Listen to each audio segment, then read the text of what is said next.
Hello, friends, and greetings from outer space, so to speak. Today I want to talk about this book. Let's see. Yeah, Ernest Sato's Japanese book collection at Cambridge University Library. Whoops. And there's a subtitle, Sharaku and the Origins of the Zoho Ukiyo-e ruikō manuscript. It's a book by Noboru Koyama, and it's translated by me.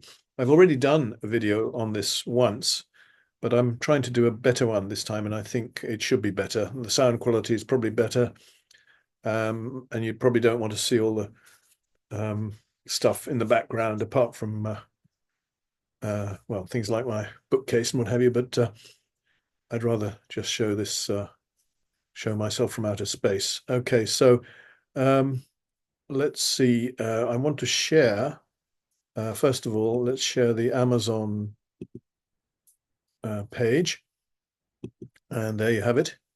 It's available as a Kindle, a hardcover, and a paperback, and it's actually quite a large paperback, 8.5 inch by 11 inch, and the hardcover is about the same size, or possibly slightly smaller, 8.25 by 10.75 inch or something like that. And this is the Amazon.com version, but of course it's available on Japan and others. Japan, you can't get the hardcover. Okay, so that's that. I'm just going to close this if I can, or stop that share. Yeah, and okay, so let's close that, and then now I want to move over to look inside the book, and I'm going to use the PDF which I created, which I didn't use in my previous introduction of this book. Excuse me. So here we go. Title: Ernest Sato's Japanese book collection at Cambridge University Library. Sharaku and the Origins of the Zoho Ukiyo-e ruikō manuscript by Noboru Koyama, former librarian of Cambridge University Library, and translated by myself. Here's the copyright page with the ISBNs for hardcover and paperback. Kindle ebooks don't require an ISBN. In fact, I don't think they have one.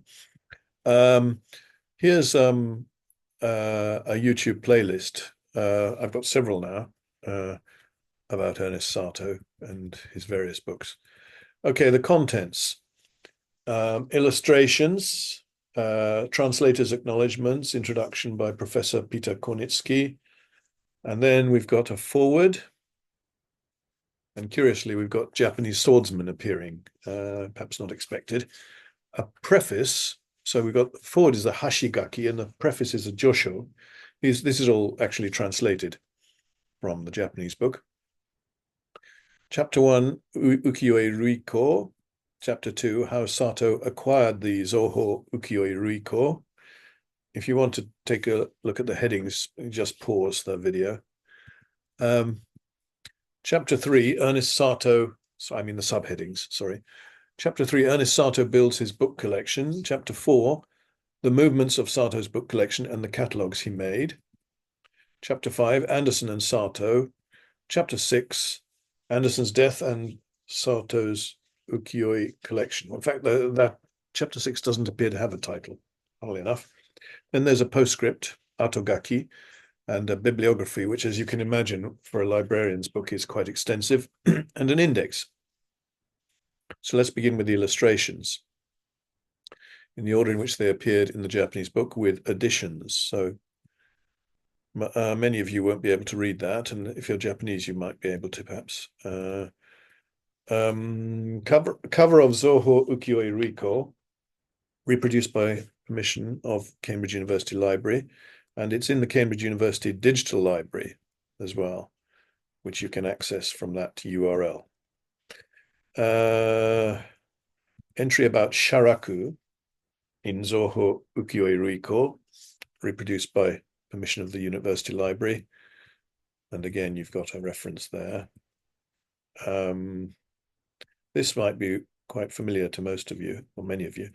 A portrait by Sharaku, Otani Oniji III in the role of the servant Edobe, Nishikie color print, public domain. Here's a very well-known photograph of Ernest Sato in 1869. I think it was December in Paris, actually. December 1869. Here's another English note, sketches or tracings in Sato's handwriting at the top of a page of Zoho Ukiyo-e ruikō. So you can see up here at the top, it says sketches or tracings, and that's in Sato's handwriting. Again, there's a reference to the Cambridge University Digital Library. Edmond de Goncourt, public domain, a Frenchman. Part of a letter from Anderson de Goncourt in the Bibliothèque Nationale de France. One page of Edo Meisho Zue, famous places in illustrated famous places in Edo, depicting Surugacho and Mount Fuji. This is in a public domain. Honma Kozo, Ernest Hart, Hayashi Tadamasa, Sakata Moroto, entry about Sharaku in Ukiyo-e Shi no Den, reproduced by permission of Cambridge University Library. Part of Yu Sando Shikigo supplement in Zoho Ukiyo-e ruikō. Again, there's a reference to the University Digital Library. The first part of Shinobu Gusa, materials which may help us remember past events, literally grass of memory. Again, it's in the University Digital Library. Philippe Burti, Frenchman. William Anderson, the British Consulate General in Bangkok, where Sato was from 1880 to 1884. The Zoho Ukiyo-e ruikō entry in the Brown catalogue. It's the third column from the right. And this is Anderson's title page of Descriptive and Historical Catalogue of a Collection of Japanese and Chinese Paintings in the British Museum. Okay. And this is Zoho Ukiyo-e ruikō as it appears in Anderson's Descriptive and Historical Catalogue of a Collection of Japanese and Chinese Paintings in the British Museum. It's the fifth book from the top. 1, 2, 3, 4, 5. Yes, there we are. I don't know if you can see that cursor, but there it is. This one is quite interesting for me. The Crown Prince, later Emperor Showa, visits Cambridge University Library in 1921. Kōtaishi Denka Goto o Kinen Shashincho is the book in which this appears. And this library is now the Gonville and Caius College Library. It was the University Library in 1921. And the Crown Prince, here is the Crown Prince, this young man on the right.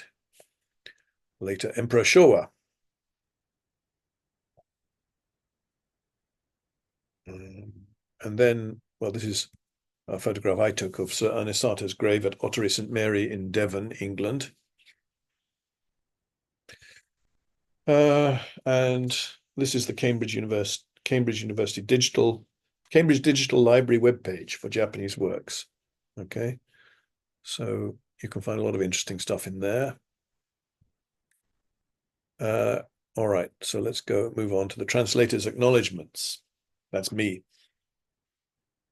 My first translation from Japanese, published in 2004, was of a book by Noboru Koyama titled, in English, Japanese Students at Cambridge University in the Meiji Era, 1868 to 1912, Pioneers for the Modernization of Japan.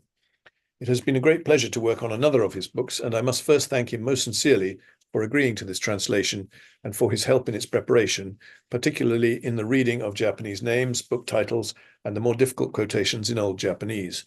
Personal names are given in the Japanese order, family name before given name. I'm not using much kanji in this book, in actual fact.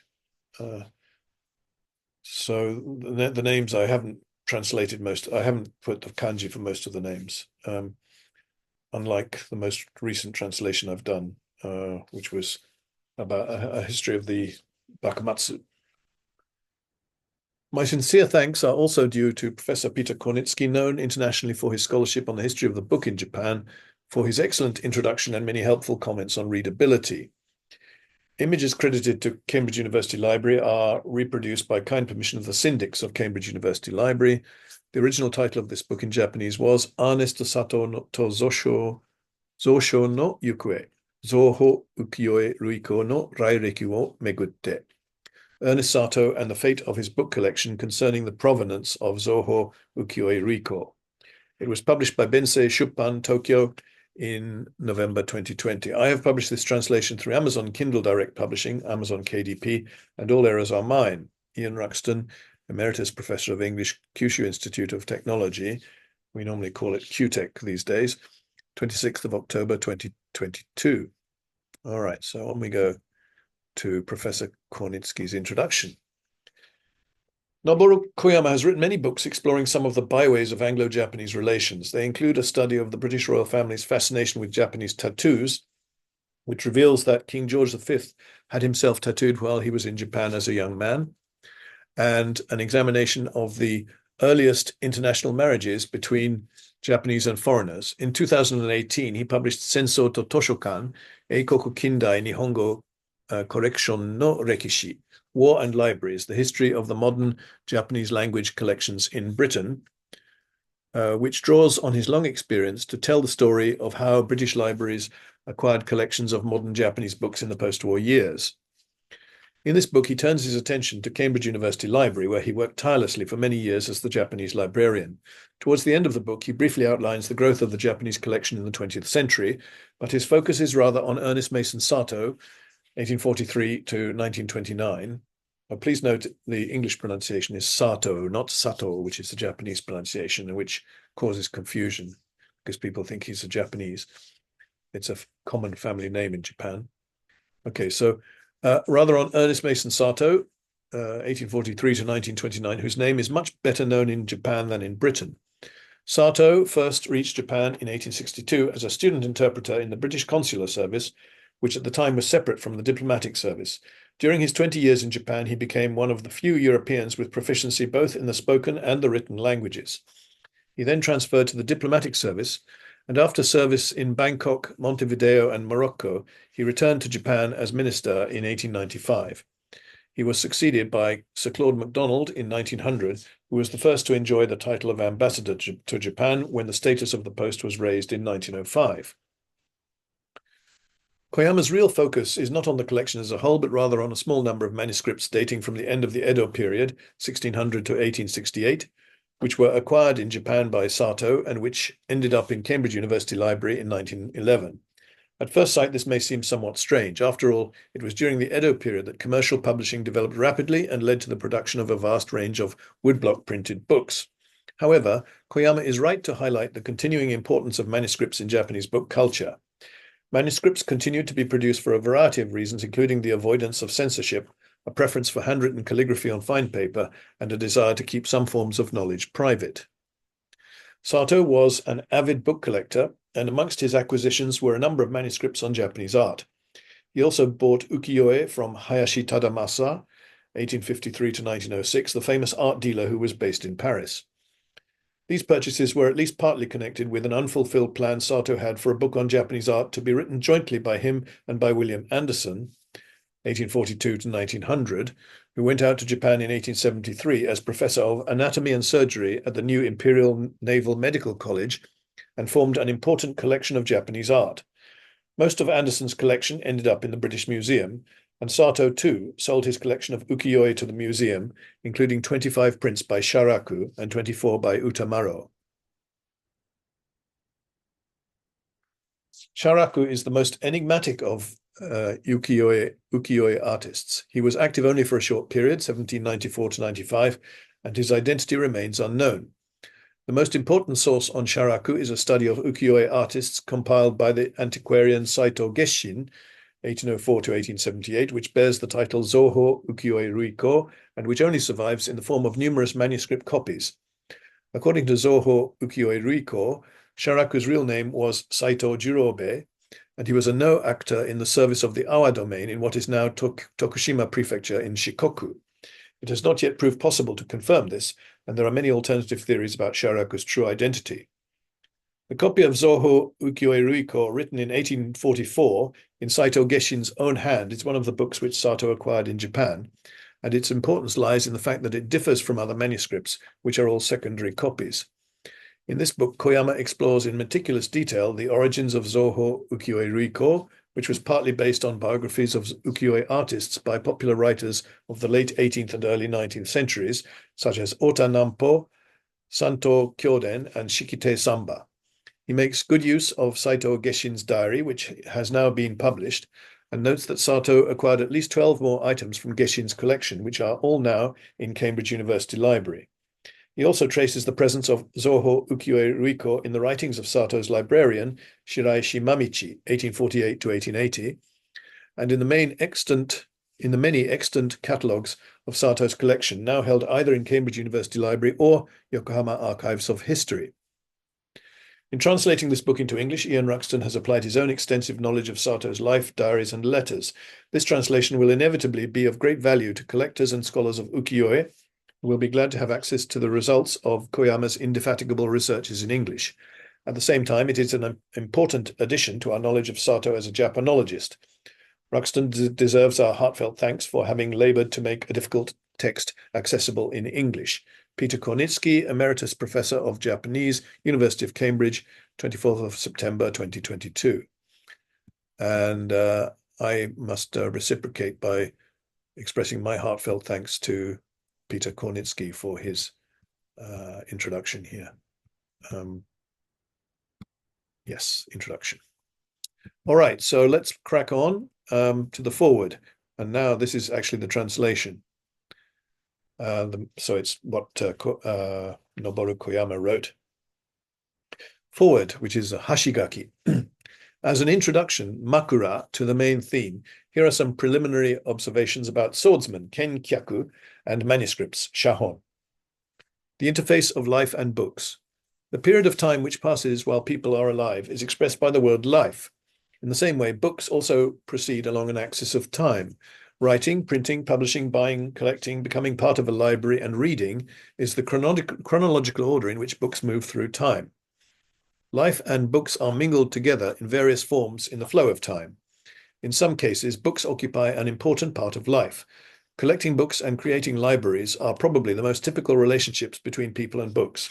Collections, libraries, in which the name of the collector is appended by an ex libris stamp, sometimes reveal to us the most interesting episodes involving that kind of person and his involvement with books. Excuse me. Japan's modernization began with the opening of the country Kaikoku and the Meiji Restoration, 1868, and the beginning of the Meiji period, 1868 to 1912, was a period of turmoil. By the time the social changes of the first half of the Meiji period had to some extent settled down, many of the books and records which had been accumulated by collectors and others in the Edo period, 1600 to 1868, had moved. The libraries of samurai who had a deep academic knowledge and scholars, merchants, and others who liked books had in many cases been broken up. When the Meiji period began, the world changed. There was a paradigm shift, and books themselves began to change in form completely, from Japanese to Western bookbinding. New printing technologies were also introduced. The era of Japanese books was coming to an end. In the previous period, they had probably taken a leading role, but when the Meiji period came, the samurai families who had lost their fiefs, which were their source of income, let go their curios, swords, armor, and helmets, which had been passed down from generation to generation, together with their precious book collections. The samurai were originally military men, but during the prolonged peace which was the Edo period, they became bureaucrats. For samurai families, good writing became an important professional skill, and as a result, there were many samurai who left a legacy of written works. Here I will introduce that kind of learned samurai. In this new era, when the leading roles had changed at the start of and in the early Meiji period, ERNEST Sato, a collector of rare Japanese books, made his appearance. Sato was a British diplomat and Japanologist in the second half of the 19th and the beginning of the 20th century. His life and Japanese books, ancient or antique books, intersected. In this book, I want to focus on Sato's life and its intricate connection with the collection of ancient Japanese books, wakosho, which he assembled. But before that, I would like to give a simple explanation of pre-modern Japanese books. If ancient Japanese books are understood to some degree, Sato's intentions and difficulties in attempting to collect them should become somewhat clearer. Handwritten manuscripts, shahon. First, it is probably necessary to indicate that the status of Japanese books, wahon, in the Edo period was very different to their status in the present day. There are various possible reasons for this. This topic has the potential to become a very large one, which cannot easily be exhausted in a limited number of pages. But here I would particularly like to highlight the problem of handwritten manuscripts. In the Edo period, there were still many manuscripts in circulation, and there were also many people who prepared handwritten manuscripts. Handwritten books occupied an important position in book collections, just the same as printed books, kampan. Yet nowadays, kampon, not kampan. Yet nowadays, unless there is a special reason, hardly anybody copies out books by hand. In the Edo period, if a person could read and write, it was quite common for that person to copy out books in longhand. Furthermore, regarding the content also, it was often not merely a question of making a copy, but there were many people employed in writing their own manuscripts. Even in a case where the greater part of a volume was simply another person's data and merely hand-copied, this was recognized as a book prepared by the writer-copier. Among the ancient or early Japanese books, wakosho, collected by Sato, there were many manuscripts of this kind, shahon. In this book, the Zoho Ukiyo-e ruikō, enlarged and revised edition of Ukiyo-e ruikō by Saito Gesshin, 1804 to 1878, is of course also a manuscript. In the Edo period, the importance of manuscripts in libraries, book collections, was very great, in a way which we cannot imagine in the present day. All of a sudden, we're going to talk about Japanese swordsmen. Japanese swordsmen, kenjutsuka. In the late Edo period and the Bakumatsu, the end of the Tokugawa shogunate, 1853 to 67, even samurai, bushi, who taught swordsmanship as a family business, wrote out many long manuscripts. There were swordsmen who produced a large quantity of manuscripts, shahon. Introducing swordsmen and their many manuscripts is the main object of this foreword. It will become a bit longer, but as an introductory section for the subject of this book, I would like to mention the manuscripts of a master of martial arts, Bugeisha, a father and his son. In terms of rakugo, comic monologues, this is the makura, literally pillow, an introductory part to put the audience at their ease. Please bear with me as I talk for a little while about swordsmen and manuscripts. The manuscripts copied by the swordsman father and son changed libraries a few times, but eventually found a resting place at the Library of the Grand Council of State, Dajo-kan Bunko. The Library of the Grand Council of State was renamed the Library of the Cabinet, Naikaku Bunko, and in later years, the collection of that library was absorbed into the National Archives of Japan. Nowadays, those manuscripts are mostly held there, but there are exceptions. 2 works, 10 volumes, are held at the Historiographical Institute, Shuryo Hensanjo, of the University of Tokyo. In any case, I was very surprised at the large number of manuscripts authored by the swordsman, father and son. Koyama-san did actually work at the National Archives of Japan before Cambridge, for a short time, I think. Anyway, spent many years at Cambridge. In fact, I was researching some documents collected by ERNEST Sato relating to art in connection with the writing of this book, and in those I found many documents relating to the ancient customs, ceremonies, and laws of samurai families, buke kojitsu. In the process of investigating those documents, I encountered the works and collections of Fujikawa Tadashi, 1791 to 1862, also known as Seisai or Sadachika or Ohachiro or Yajiroemon, and his son Fujikawa Ken, also known as Hiroshi, Norichika, Taro, Kotaro. And that is why I want to introduce them and their manuscripts in this foreword. They had many names in those days. The Fujikawa family is the house which promoted the Fujikawa style of swordsmanship called the Jikishin Kageryu Fujikawa Ha. The Jikishin Kageryu is a prestigious school which produced great numbers of swordsmen in the Bakumatsu and Meiji periods. The founder was the very famous swordsman of the Edo period, Fujikawa Chikayoshi. His adopted son, Yoshi, Fujikawa Chikanori, died prematurely, so his grandson, Chikatsune Yahachiro, became his heir. Fujikawa Chikatsune was one of the three great swordsmen of the Jikishin Kagiryu style, together with Inoue Denbei, 1783 to 1838, and Sakai Ryosuke, 1792 to 1837. But Chikatsune was weak due to illness, so he handed over as head of the family to his younger brother Sadachika. This was Fujikawa Seisai, who appointed Chikatsune's son Norichika as his successor. From the point of view of bloodlines, Fujikawa Ken Norichika was Fujikawa Seisai's nephew, but in fact, and on the family tree, he was regarded as Seisai's son. It is said that Seisai sent his real son out of the family to become an adopted son, Yoshi, in another family. Fujikawa Tadashi Seisai and Fujikawa Ken were father and son, in inverted commas, but that was the true situation. To make matters even more complicated, in the Meiji period, a Fujikawa Hiroshi appeared. In various literature, it is written that the Jikishin Kagiryu Fujikawa school was inherited by Fujikawa Tadashi Seisai, then Fujikawa Ken, and then Fujikawa Hiroshi. At first, I believed that Hiroshi was the younger brother of Fujikawa Ken, but they were one and the same person. In fact, in about 1872 to 3, Meiji 5 to 6, Fujikawa Ken changed his name to Hiroshi. 1872 was the year when modern family registration, Jinshin Koseki, began, and Fujikawa Ken probably took this opportunity of a new registration to change his name to Fujikawa Hiroshi. As stated above, I came across Fujikawa Tadashi and his adopted son Ken in connection with materials collected by Sato relating to art. The Cambridge University collection of early Japanese books, Wakosho, is called the Aston, Sato, and von Siebold collections, and of these, Sato collected more than 70%. Among the Wakosho collected by Sato, there are some very interesting manuscripts, including scrolls about Buke Kojitsu, the customs of samurai families. These were handed down by the Doi family, Doi Toshiyuki Chikara and his son Toshitsune, who were Buke Kojitsuka, scholars of Buke Kojitsu, and Hatamoto, vassals. Thereafter, these were inherited by the Fujikawas, Fujikawa Tadashi and his adopted son Ken, from the Doi family. The Fujikawas, like the Dois, received the learning about Buke Kojitsu of the master Ise Sadatake, 1718 to 1784.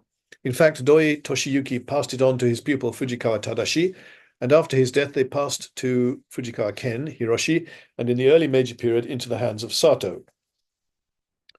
Yusoku Kojitsu is the scholarly guide of ancient precedents in terms of ceremonies, laws, customs, manners, etc., and is broadly divided into Buke Kojitsu, precedents for samurai, and Kuge Kojitsu, precedents for court nobles.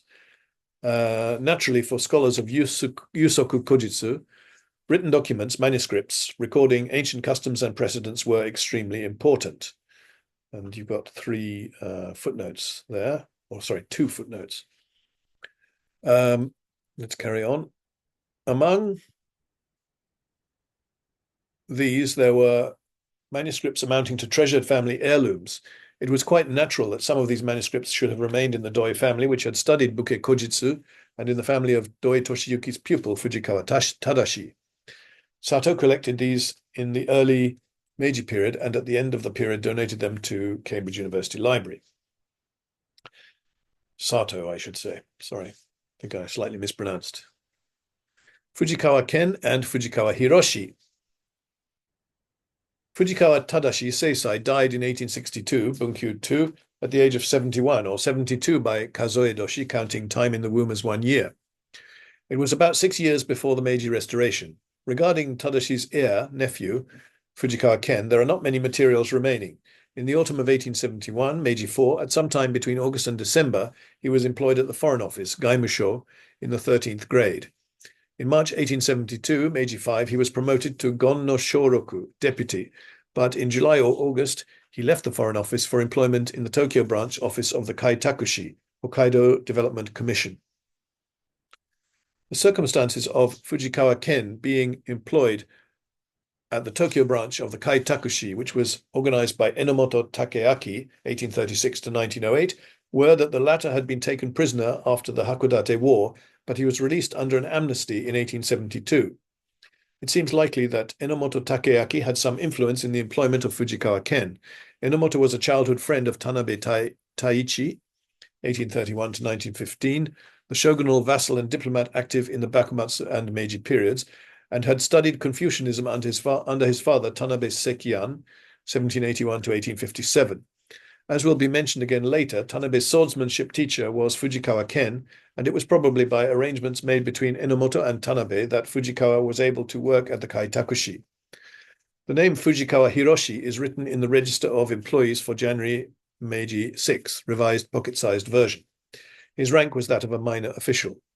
What is confusing is that Fujikawa Ken changed his name in 1872 to Fujikawa Hiroshi, but he did not work for a long time at the Kaitakushi. In 1873, Meiji 6, he was again employed at the Foreign Office. The name Fujikawa Hiroshi appears as a 13th grade official in the Register of Foreign Office Employees for March of Meiji 7, 1874. He also appears in Nishimura Juntaro edited Register of Officials, Meiji 7, revised monthly. This is Fujikawa Ken. The name is recorded in the Register of Officials until October of 1876, Meiji 9. In January 1877, Meiji 10, the system of officials at the Foreign Office was reformed and the number of officials was reduced. It is likely that Fujikawa Hiroshi Ken also left the Foreign Office at that time. Thereafter, his name does not appear in the Register of Officials, so he probably worked at the Foreign Office for a total of 5 years. The reason why Fujikawa Ken Hiroshi came to work at the Foreign Office was as follows. The collection of documents on diplomatic history called the Tsushin Zenran was being assembled under the responsible departments of the Foreign Office, the editing section, the record editing section, and the record keeping section. Tanabe Taichi was the section chief of the editing section with the job title of Gihan and was the first head of the record keeping section. By the way, Tanabe's successor as head of record keeping was Miyamoto Koichi, 1836 to 1916, who will be introduced later. Tanabe and Miyamoto were two former shogunal vassals who became high officials of the Foreign Office and were involved in the early stages of the preparation of the Zoku Tsushin Zenran, continuation of Tsushin Zenran. When he was a boy, Tanabe's swordsmanship teacher had been Fujikawa Ken. Tanabe strongly recommended Fujikawa to the Foreign Office as the editor of Shoka Sakuron, Bikin Suchi, etc., emphasizing his great ability for the work. One more important point regarding Fujikawa Ken Hiroshi was his colleagues at the Foreign Office. It will be explained in detail later, but Sato's librarian, Shiraishi Mamichi, worked together with Fujikawa at the Foreign Office. Sato collected the manuscripts of Buke Kojitsu, Precedents for Samurai, which had been handed down to the Fujikawa family. It seems likely that Sato's managing to obtain the Fujikawa collection has some connection with Shiraishi Mamichi and Fujikawa Ken Hiroshi working together at the Foreign Office. Moreover, they were both dismissed from the Foreign Office at the same time. What we know from limited information. There are few documents relating to Fujikawa Ken Hiroshi. Here, using the clues provided by the limited information, I wish to investigate the situation of Fujikawa Ken in the early Meiji period. There are only 2 books which have collected references about Fujikawa Ken. Saito Akinobu's Jikishin Kageryu Kenjutsu Goku Kyoju Zukai, 1901, and Kishi Daido's Numata no Rekishito Bunkazai, Tokishi no Jidai Zoku, 2006. According to Kishi Daido's book, Fujikawa Chikatsune's son, Fujikawa Norichika Ken, was at first called Kotaro, and in 1840, Tempo 11, when he was 21 years old, he was interviewed by the head of the Numata clan, Toki Yorikatsu, and in the following year changed his name to Taro. From this information, it is clear that Fujikawa Ken was born in 1820, Bunsei 3. Some footnotes there.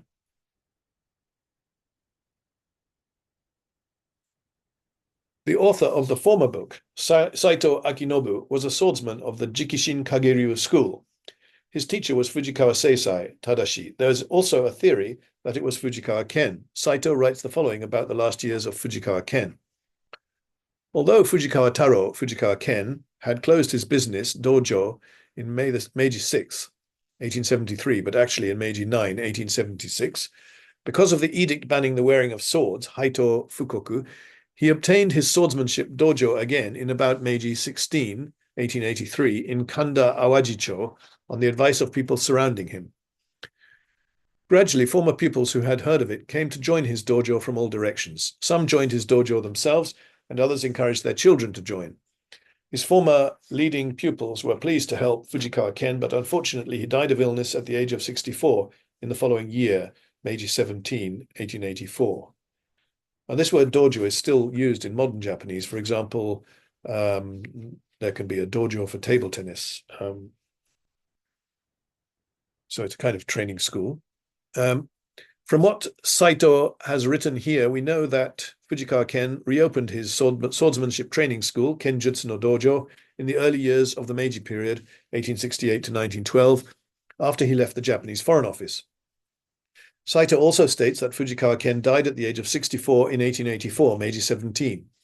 Working back from these facts, he would have been born in 1821, Bunsei 4.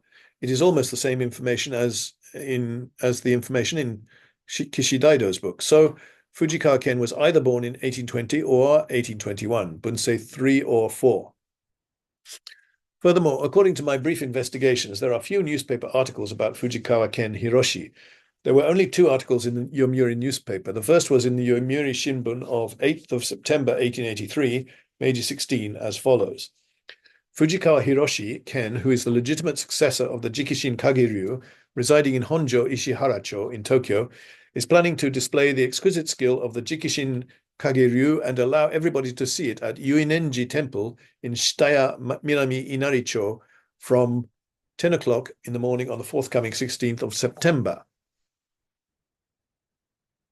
From the above quotation, in 1883, Meiji 16, Fujikawa Hiroshi apparently presided over everyone in a display of exquisite skills, Myo Gikijutsu. The author Saito agrees that he was the successor as head of the orthodox Jikishin Kage-ryu style and reopened the dojo in the same year. Furthermore, in the Yomiuri Shimbun newspaper of December 26, there was an article about martial arts, buge, and education. It was reported that the Taiso Denshujo, the school for gymnastics founded by the Meiji government, was looking into the possibility of using kenjutsu and jujutsu in education. And to do this, had observed the 2 martial arts several times and interviewed their representatives, who are described in the following way. The following people are experts of Japanese swordsmanship, kendo, kenjutsu, and judo, jujutsu. Fujikawa Hiroshi, Jikishin Kage-ryu Kenjutsu, Sekiguchi Jushin, Sekiguchi Ryu Jujutsu, Chiba Kazutane, Ito-ryu Kenjutsu, Tamiya Tomoyoshi, Tamiya Ryu Iaijutsu, Chiba Koretane, Hokushin Ito-ryu Kenjutsu. From the Yomiuri newspaper. As can be understood from this quotation, Fujikawa Ken Hiroshi was the representative of the Jikishin Kage-ryu school of swordsmanship, and he was observed and interviewed by the Taiso Denshujo. Regarding information about Fujikawa Ken Hiroshi, letters from his swordsman colleagues are useful. Yamaoka Tesshu, 1836 to 1888, the former shogunate vassal, who was active in the early Meiji period as a politician and swordsman in 1885, Meiji 18 inherited the Ito-ryu school of sword fighting from Ito Itosai, 1560 to 1653, and opened the Ito Shoden Muto Ryu school. 2 years before this, on September the 4th, 1883, Meiji 16, Tesshu sent a letter to Fujikawa Hiroshi requesting to be taught the essential points of the Jikishin Kage-ryu style. At that time, Tesshu treated Fujikawa Hiroshi as the head of the Jikishin Kage-ryu Fujikawa school. In fact, after that, Tesshu sent another letter to Fujikawa Hiroshi. There was a man called Mikawaya Kosaburo, 1823 to 1889, who liked swordsmanship. He is quite well known for burying the dead of the Shogitai, elite samurai troops of the shogunate. In 1884, Meiji 17, it is said that Kosaburo visited swordsmanship masters at their dojo, training schools, and chatted of this and that. The masters found this very valuable, as they could learn what was happening at other dojo. Kosaburo visited Yamaoka Tesshu and told him that there was various kinds of confusion at Fujikawa Hiroshi's dojo, i.e. the Jikishin Kage-ryu Fujikawa school. Hearing this, Yamaoka Tesshu sent a letter in January 1884, Meiji 17, to Fujikawa Hiroshi, telling him that your dojo has existed for many generations and should continue forever in your house, and I am praying that your Jikishin Kage-ryu Fujikawa style will prosper. Tesshu, on hearing that the Jikishin Kage-ryu Fujikawa school with its great history was in difficulties, wrote to encourage Fujikawa Hiroshi, the dojo master, to do his best to ensure the survival of the school and the style it promoted. Unfortunately, Fujikawa Hiroshi was ill and passed away in that same year. Summarizing the limited information about Fujikawa Ken Hiroshi, the situation after the Meiji Restoration was apparently as follows. When the Meiji period began, the swordsmanship dojo could not sustain itself financially, so he was forced to eke out a living working as an official in the Foreign Office, Gaimusho, and elsewhere. After he left the Foreign Office, he reopened the dojo, but he soon fell ill and passed away. As a result, the family line of the Jikishin Kagiryu Fujikawa school was broken with the death of the head of the family.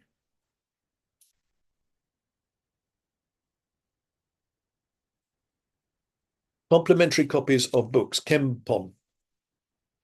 Now let us return to the main topic of manuscripts. Here I would like to explain just how many manuscripts were written in the Edo period. Moreover, even swordsmen who managed dojo created many manuscripts.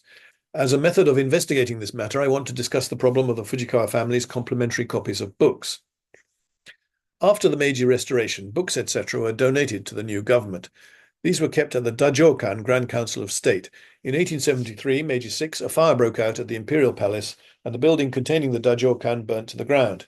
As a result, many records and documents were lost. In the same year, the Dajokan Seiin, head office of the Grand Council of State, issued an official notice to the prefectures recommending the donation of written materials, books, etc. The people were encouraged to donate books in their keeping to the government. The governor of Tokyo Metropolis, later prefectural governor Kusumoto Masataka, 1838 to 1902, may have been especially keen on this project. As will be stated later, when he was working in the Foreign Office as a secretary, Gaimu Taisho, he summoned Sakata Moroto, 1810 to 1907, from Kyushu to work on the compilation and editing of the Zokutsushin Zenran, full record of Foreign Office correspondence. On receiving the official notice of the Dajokan, Fujikawa Hiroshi twice, in 1876 and 1877, Meiji 9 and 10, donated books written by Fujikawa Tadashi and Fujikawa Ken and their collections to the Tokyo prefectural government. In the case of the 1876 donation, Fujikawa Hiroshi clearly recorded that it included the notes and collection of his late father, Fujikawa Yajiroemon. It also included his own writings as Fujikawa Ken, but he made no mention of these. Of course, the final destination of the documents was not the Tokyo prefectural government, but the national government, Dajokan. The Tokyo prefectural government was merely the office where the donations were received.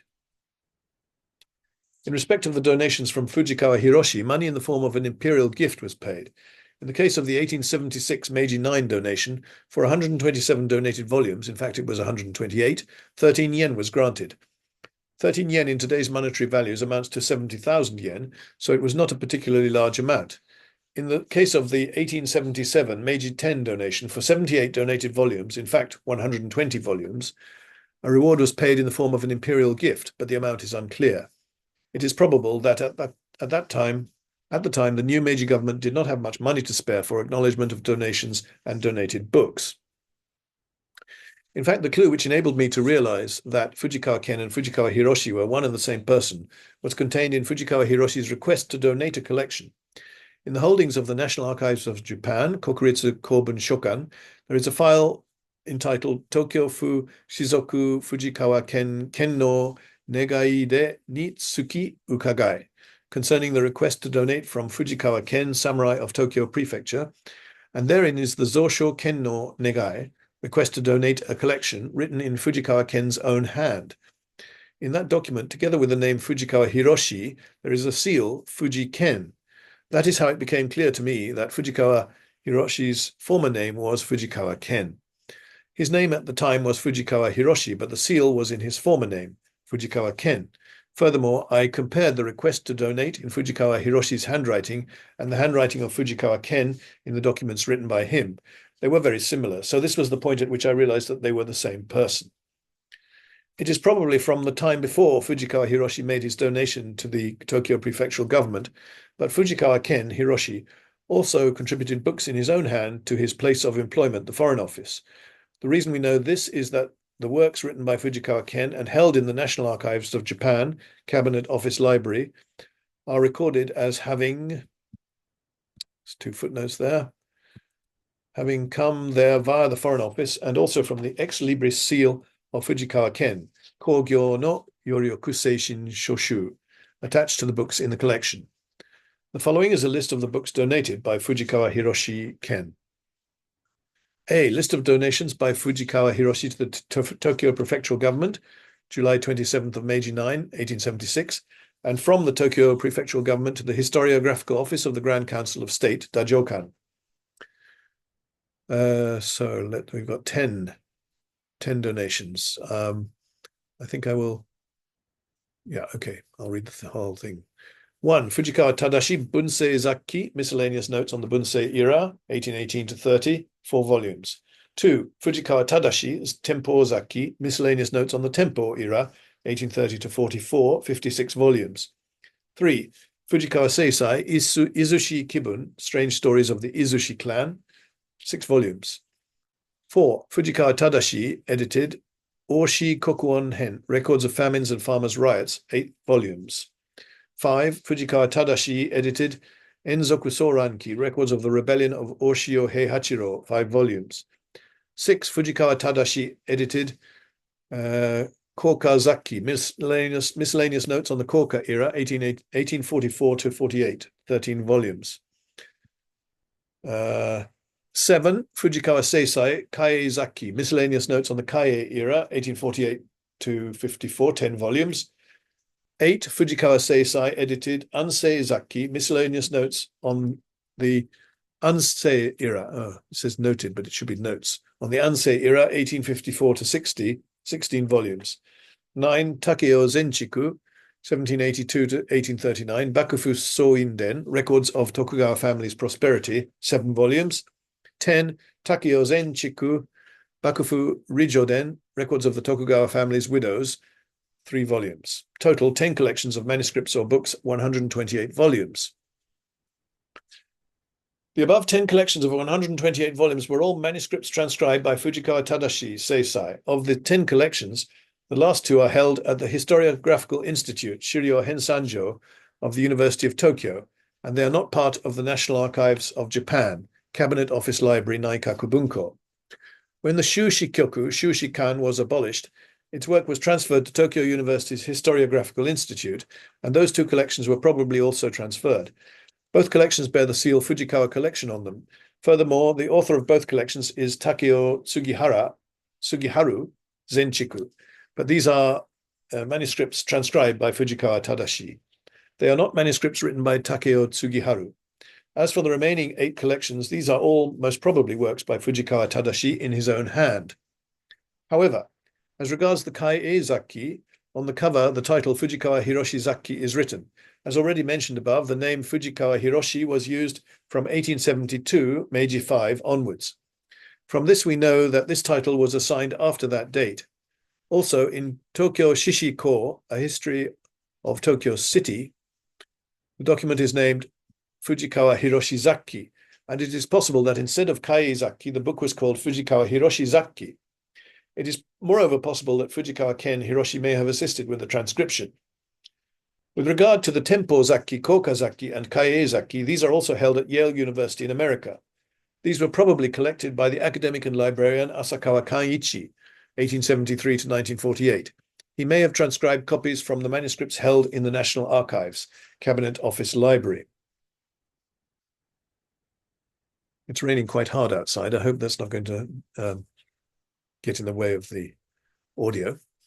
B. List of donations by Fujikawa Hiroshi to the Tokyo Prefectural Government, November 18th of Meiji 10, 1877, and from the Tokyo Prefectural Government to the Historiographical Office of the Grand Council of State, Dajokan.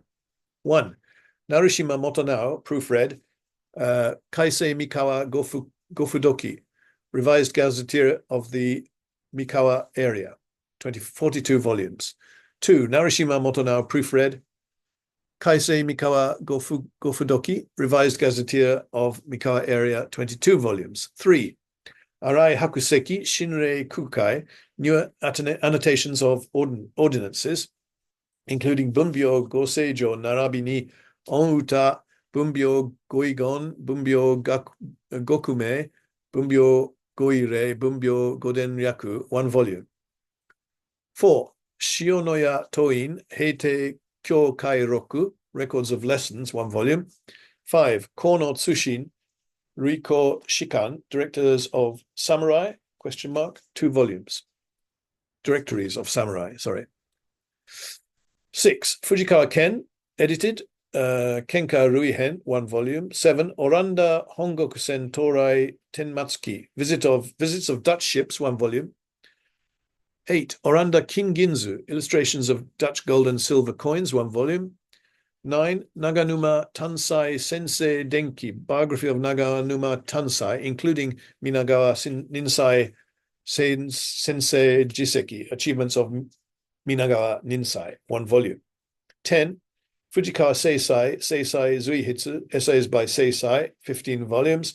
11. Fujikawa Ken Chobo Tsuito Oroku, Records of Punitive Attacks against Choshu and Boshu, 24 volumes. 12. Fujikawa Ken Joya Seiranki, Suppression of Rebels in Joshu and Yashu, 9 volumes. Total, 12 collections of manuscripts or books, 120 volumes. The above 12 collections of 120 volumes are all manuscripts. Both collections of the Kaisei Mikawa Gofudoki were transcribed by Fujikawa Tadashi.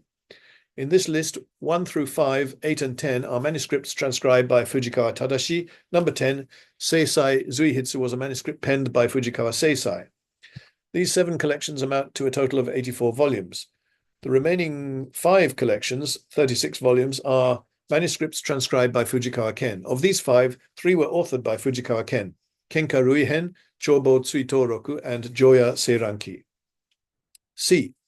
Donation of a collection by Fujikawa Hiroshi in Meiji 12, 1879, via the Ministry of Home Affairs and later to the Cabinet Office Library, held at the National Archives of Japan, consisting of manuscripts written and edited by Fujikawa Tadashi. Seisai Sosho, Seisai series, edited by Fujikawa Seisai, proofread by Fujikawa Hiroshi, 1 collection, 16 volumes. D. Donation of a collection by Fujikawa Ken via the Ministry of Home Affairs and later to the Cabinet Office Library, held at the National Archives of Japan, consisting of manuscripts written and edited by Fujikawa Ken. 1. Kohi Yoryaku, a summary of virtuous expansion, 14 volumes. 2. Koka Fukohen, Restoration of Japanese Imperial Regime, 7 volumes. 3. Jintai, a pile of dust, 1 volume. 4. Bunkyu Zaki, Miscellaneous Notes on the Bunkyu Era, 1861 to 64, 2 volumes. 5. Genji Manroku, Miscellaneous Notes on the Genji Era, 1864 to 65, 1 volume. 6. Keio Manroku, Miscellaneous Notes on the Keio Era, 1865 to 1868, 10 volumes. 7. Meiji Manroku, Miscellaneous Notes on the Meiji Era, 1868 to, we don't know, 1 volume. 8 is Jutsudo Sosho, a series of Katayama Jutsudo, 1810 to 1840, 10 volumes. Total 8 collections of manuscripts or books, 46 volumes. Of the 8 works by Fujikawa Ken listed here, apart from the Bunkyu Zaki, the handwriting or calligraphy in 6 of them can relatively easily be identified as being in Fujikawa Ken's handwriting. The Bunkyu Zaki was produced quite early, and the features of the handwriting are not so striking. In Fujikawa Ken's collection, there is often an ex libris seal, Kogyo no Yoryoku Seishin Shoshu, and this is also the case with the Bunkyu Zaki. Also, in the case of Jutsudo Sosho, the elements of a compilation may be strong. The works and manuscripts of Fujikawa Tadashi and Fujikawa Ken. In the previous section, the donations were divided into 4 groups, A, B, C, D. And the original writings and manuscripts of Fujikawa Tadashi, Seisai, and Fujikawa Ken, held now in the National Archives of Japan and the Historiographical Institute of Tokyo University, were listed. The total amounts to 31 collections comprising 310 manuscripts. If these writings are divided between Fujikawa Tadashi and Fujikawa Ken, they appear as follows. Fujikawa Tadashi, manuscripts authored by him, 10 collections, 149 volumes. Other manuscripts, 8 collections, 79 volumes. Total 18 collections, 228 volumes. Fujikawa Ken, manuscripts authored by him, 11 collections, 80 volumes. Other manuscripts, 2 collections, 2 volumes. Total 13 collections, 82 volumes. In the present day, in the National Archives of Japan alone, the manuscripts of Fujikawa Tadashi and Ken, father and son, amount to 300 volumes. We may conclude that the 2 swordsmen transcribed an incredibly large number of manuscripts, including their own. In fact, the father Tadashi and son Ken authored even more writings than these. I would like to refer simply to these here. This will only be an estimate of the great number of their writings, and we can say that they both wrote a very large number. Apart from their own authored works, they also probably transcribed a very large number of manuscripts of others. A huge number of manuscripts remain. First, Fujikawa Tadashi authored titles as follows: Reiken Ryakkai, a brief explanation of spiritual sword, 1 volume; Seisai Sensei Nagatsuki Monogatari, September Tales of Master Fujikawa Seisai, 1 volume; Yumi no Seisho, Regulations of Archery, 1 volume; Komato no Koto, about small targets, 1 volume; Hikime Meigen Iko, the study of twanging bows, 1 volume; Hia no Densho, books on fire arrows, 1 volume; Yazoroe no Zushiki, illustrations to line up arrows, 1 scroll; Yoroi Hitatare no Densho, books on armor and costumes, 1 volume. The authorship is credited to Seisai, but it may include works copied from other books. On the other hand, Fujikawa Ken authored Gaikoben, Why Do We Like Disputes, 1 volume, and as a revised book, Renpei Jikki, a manual for training soldiers, 6 volumes. They are both connected with military training. Shoka Sakuron, Strategies of Various Thinkers, and Bikin Suchi, Memorandum on Reserves, can also be included in his oeuvre. Renpei Jikki was published in 1844, Koka 1, as a Chinese book. The author was Qi Jiguang, 1528-88. It was Fujikawa Ken who proofread and corrected it. Fujikawa Ken seems to have been an expert in Chinese classics, and he collected the Chinese book Heiroku, Bing Lu, Military Records, 14 volumes selected by Heiru Bin, in manuscript form. Nowadays, Fujikawa Ken's collection is held by Tsinghua University in China. It is clear that this was Fujikawa Ken's former collection from his ex libris seal, Kogyo no Yoryoku Seishin Shoshu, attached to the books in the collection. Swordsmanship and scholarship, Kenjutsu to Gakumon. At the start of the Meiji period, the Gekkenkai Kendo Association began the business of putting on fencing bouts for show. The following reason is given for the birth of the Gekkenkai. It was a way for the swordsman to earn a living. In those days, Bakumatsu and early Meiji period, when a swordsman was born, scholarship took 2nd or 3rd place behind Kendo if a man was to inherit the title of head of the family. Then the edict prohibiting swords, Haitore, was promulgated. Kendo suddenly declined, and learning, scholarship, offered a way of making a living in another direction. But many of the swordsmen were unlearned, and could not even write their names properly, so their lives became wretched. Or they became rickshaw pullers or grooms, and many of them barely managed to avoid starvation. From the above, it is clear that swordsmen had first to pour all their energies into kendo, and the reality was that scholarship was neglected. Swordsmen like Fujikawa Tadashi and Ken, who produced many manuscripts, were certainly an exception to the rule. As he continued with his education while training as a swordsman, Fujikawa Ken Hiroshi was able to earn a living at the Foreign Office after the Meiji Restoration by editing and compiling diplomatic documents. Moreover, the fact that Fujikawa Ken donated some of his works to the Foreign Office suggests that these manuscripts had some direct connection with the work of compilation. Regarding the fact that Fujikawa Tadashi Seisai had written many works, including Tempo Zakki, his son Fujikawa Hiroshi Ken commented as follows in the postscript of Seisai Sosho, Seisai series. In the time when he was not engaged in the family business of instruction, he had the habit of reading official histories and answering questions from his pupils and comrades day and night unceasingly about the good and bad points of weapons, the origin of ancient events, various theories, and the main points of weapons, etc. He collected these day by day, month by month, and year by year, until finally he could make a book of them. Summarizing the above quotation, in his spare time, when he was not involved in the family business of teaching swordsmanship, Seisai made a daily lesson of perusing official and private history books. His followers and supporters knew that he was familiar with historical records, and day and night questioned him about the merits and demerits of weapons and the origin of historical events, etc. Accordingly, to prepare for the questions of his pupils, Seisai daily collected notable historical events, miscellaneous theories, the main points of weapons, etc., and recorded them every month, accumulating them over months and years, and finally making them into a book. I have already referred above to how Fujikawa Tadashi studied Buke Kojitsu, samurai customs, etc., from a father and son, Doi Toshiyuki and Doi Toshitsune. It was no doubt precisely in cases where he had to explain the merits and demerits and key features of weapons to his followers that the accomplishments and knowledge of Buke Kojitsu were most useful. Starting with the Tempo Zakki, most of Fujikawa Tadashi's main works are manuscripts transcribed from records and documents. One might even say that rather than authored works, they are closer to compilations. In the postscript written by Fujikawa Hiroshi, there is some explanation of how Fujikawa Ken produced the above-mentioned authored works. It may only be to a limited extent, but we can get some understanding of Fujikawa Tadashi's situation. One of Mori Ogai's historical novels is Gojingahara no Katakiuchi, Vengeance in the Gojingahara Field, and it is based on the historical document Yamamoto Fukushuki, The Revenge of Yamamoto, in manuscript form.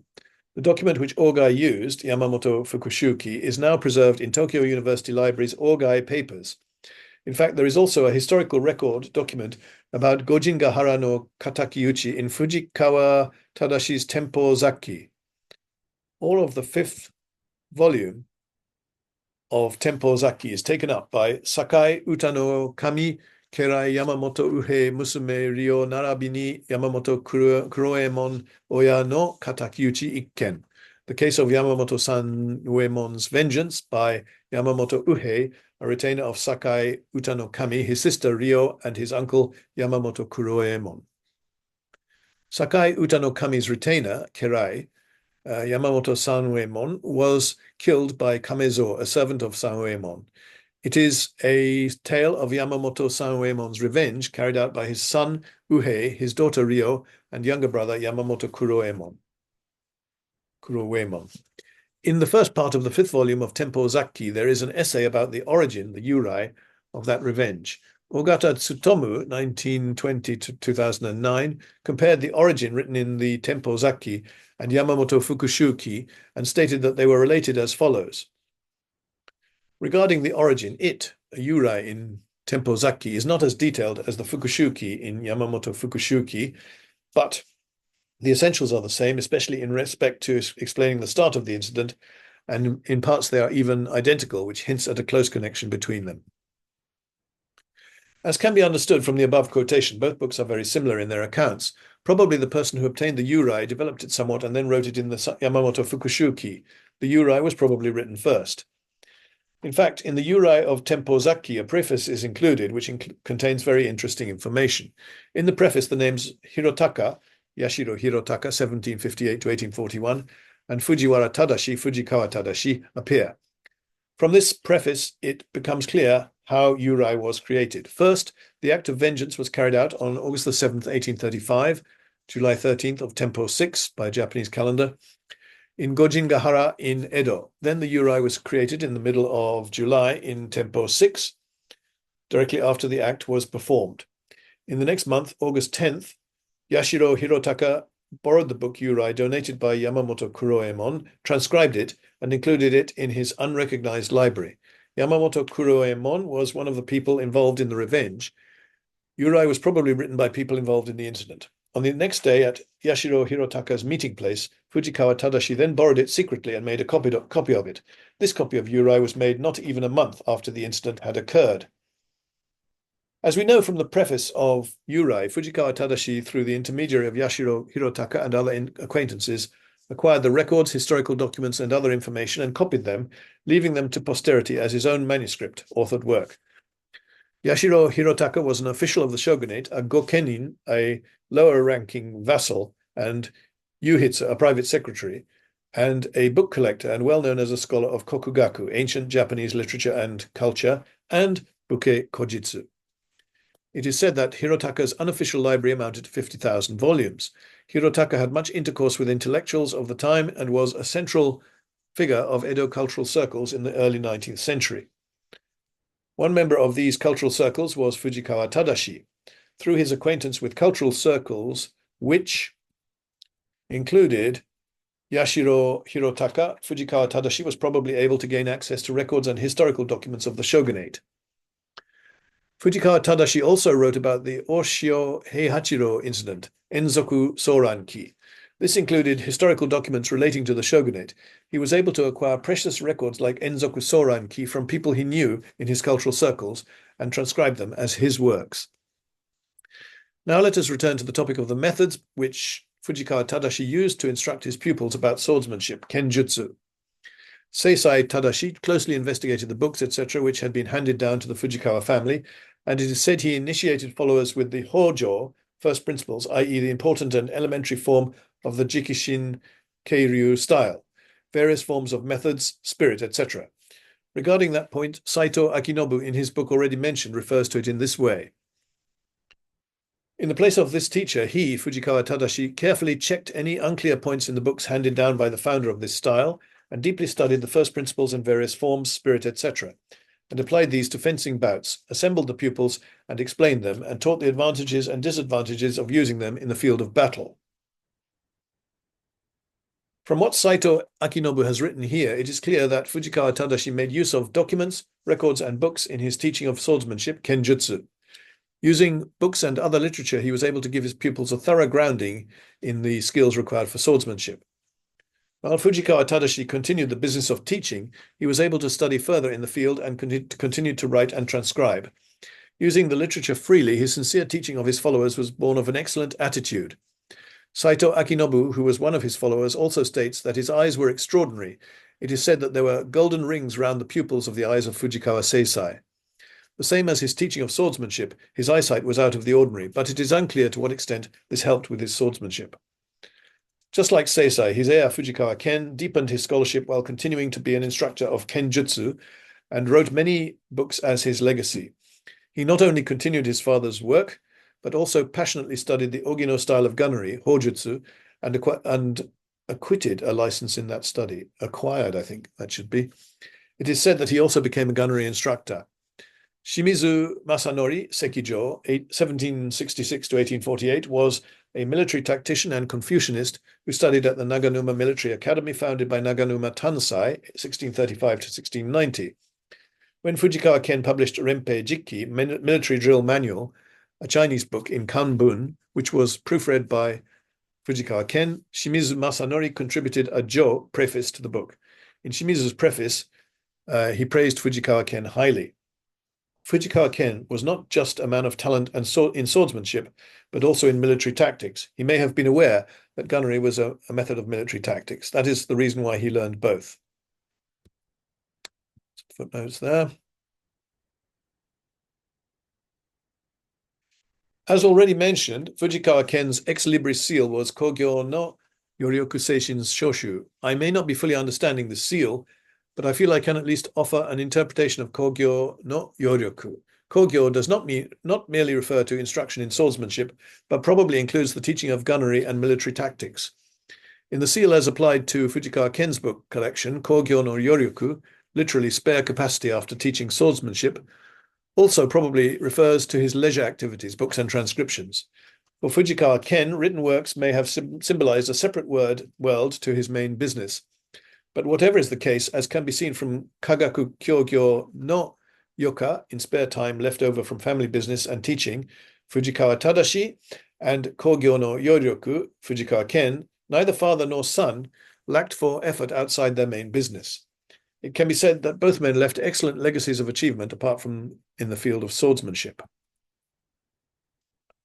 Swordsmen in the Bakumatsu and early Meiji periods.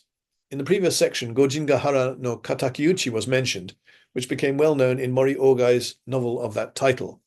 In fact, there was one more incident which was also called Gojingahara no Katakiuchi. The very famous swordsman of the Bakumatsu, Inoue Denbei, was assassinated in 1838, Tempo 9, and his nephew and followers carried out their own revenge in 1846, Koka 3, at Gojingahara. As previously mentioned, Inoue Denbei, together with Fujikawa Chikatsune, Yahachiro, Seisai's elder brother, Ken's real father, and Sakai Ryosuke, were called the three excellent swordsmen and students of Fujikawa Chikayoshi's Jikishin Kage-ryu school. It is also well known that Inoue Denbei appears as a swordsman in anecdotes told by Shimada Toranosuke of the Jikishin Kage-ryu Shimada school. Shimada Toranosuke, 1814 to 1852, along with Otani Nobutomo, 1798 to 1864, of the Jikishin Kage-ryu Otani school, and Oishi Susumu, 1798 to 1863, of the Oishi Shinkage-ryu, was one of the three great swordsmen of the Bakumatsu. It was Inoue Denbei who brought about the opportunity for Shimada Toranosuke to become a pupil studying under the master swordsman Otani Nobutomo. In 1854, Ansei 1, the Treaty of Peace and Amity was concluded between Japan and America, which opened the country of Japan. In 1858, Ansei 5, the Treaty of Amity and Commerce was concluded. In order to ratify this, in 1860, Maien 1, the Bakufu sent a mission to America in the Kanrin Maru, a ship. The captain of the Kanrin Maru was Katsukai-shoo, 1823 to 1899, and the inspector, overseer of the mission sent to America was Oguri Tadamasa, 1827 to 1868. Oguri was in the Bakumatsu period a central figure promoting Japan's modernization from the shogunate side, and the Japanese writer Shiba Ryotaro, 1923 to 1996, called him the father of Meiji. Oguri's swordsmanship teacher was Fujikawa Tadashi. Just before he departed for America, Oguri received from Fujikawa Tadashi full recognition of his mastery of and initiation into the Jikishin Kageryu. Before his departure, on the first official visit to a foreign country after the opening of the country, Oguri formally received initiation, permission to practice, into the Jikishin Kageryu from the master. Katsukai-shoo's father, Kokichi, was from the Otani family, while Kaishu on the family tree was a cousin of Otani Nobutomo and also a cousin by blood. Since he was a child, he had studied the Jikishin Kageryu style under Nobutomo's disciple Shimada Toranosuke and received full initiation into the style. Furthermore, Kaishu's niece married the master swordsman of Bakumatsu and the Meiji era Sakakibara Kenkichi, 1830 to 1894. Together with Yamaoka Teshu, already mentioned, and the spearmanship Jitokuin-ryu master Takahashi Deishu, 1835 to 1903, Katsukai-shu was one of the three shu of the Bakumatsu, shogun's vassals with the character shu in their given names. Not only Katsukai-shu, but many people who were active in the Bakumatsu and Meiji periods learned the martial art of swordsmanship. It was through swordsmanship training that they improved their characters. For example, Sakamoto Ryoma studied at the Chiba Dojo founded by Chiba Shusaku Narimasa, 1794 to 1856, in Edo, and was appointed to the military list of the Hokushin Itoryu. Kido Koin, Takayoshi, and Ito Hirobumi and others learned the Shinto Munenryu style. Swordsmanship may be an important key to understanding the Bakumatsu and Meiji Ishin. In the battle between the pro-shogunate Shinsengumi and the samurai Shishi, aiming to bring down the shogunate, swordsmanship was a manifestation of power. Ernest Sato left Japan for his first home leave in 1869, Meiji II. He had stayed in Japan for more than 6 years. Katsukai-shu gave Sato his short sword as a parting gift. Then in 1878, Meiji XI, Kaishu created the printed Boyucho, Notebook of Deceased Friends, and distributed it to friends and acquaintances. He gave a copy to Sato also. In the Boyucho, mutual friends of the two men were included. When he abandoned his Japan research, Sato gave Katsukai-shu's short sword to an acquaintance in Bangkok. The Boyucho remained in Sato's book collection, and it is now in the holdings of Cambridge University Library. This is an example of a book enduring for a longer time than a sword. In this foreword, as a clue to discovering what kind of things books of the Edo era were, I have taken the example of the manuscripts of Fujikawa father and son of the Jikishin Kageryu Fujikawa school. The late Edo period and Bakumatsu were periods when disturbances were beginning.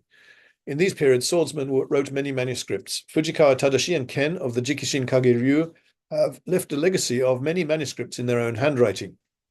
It is only one part of Fujikawa Tadashi's Seisai's book collection, but several items remain in the library of Cambridge University.